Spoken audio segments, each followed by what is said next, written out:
obviously when Chase came in, he played pretty well for you. And yeah. I'm not mentioning the controversy thing, but obviously you'd like to maybe try to get him involved a little bit. What did you learn from 2 years ago with Brett and Montel, maybe to try to balance that a little bit, and maybe especially with a young quarterback and Hank, trying to make sure that he obviously doesn't lose any sort of confidence if you're able to put Chase in? Well, I think Montel and Brett's situation last year was different.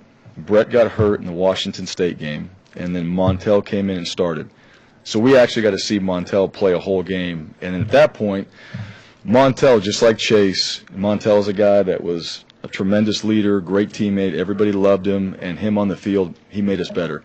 I think Chase, he went out there, he made us better, right? He went out there, made plays, looked really good, was poised, and it was good to see. So he's a guy that we can get on the field, but it's not for any reason other than we wanted to play him, and he's feeling good now. I mean, you guys got to think this ACL deal, it's a long time recovery, and that's something that it's just hard to explain to everybody how long it really takes. And you saw Chase take off, he got loose and had a big run, got in the open field, kind of made a cut like he did in practice, got hit, got up, and it was like, okay, that might be it. Maybe that's that one thing right there where it's like, boom, I needed that as a player, and he certainly played like that. But having him on the field, however we utilize him, I don't know if we go this back and forth like we did with Montel and Brett. That was really that season. I wouldn't say we're in that same mode right now, but I do feel good about Chase being in there and playing.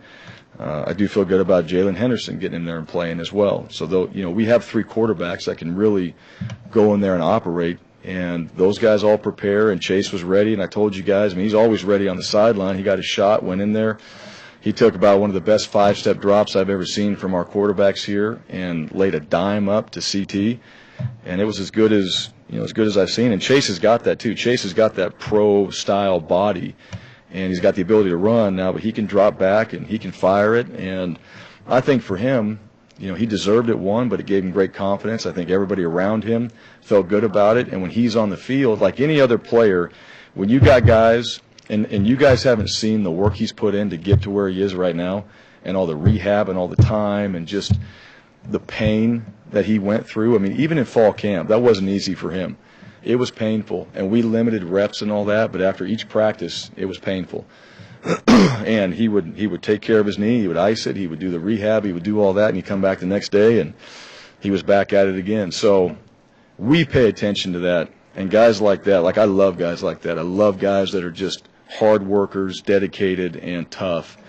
And so when he went out there and played, I was fired up. When he threw that touchdown, it was emotional. I was excited for him, and because I know how much work he's put in, and I know how much he deserves it. So if he's in these game plans moving forward, he'll play well. We'll be able to use him however we need to use him. But at the same time, his leadership and what he provides, just off the field is equally as important to our success, in my opinion.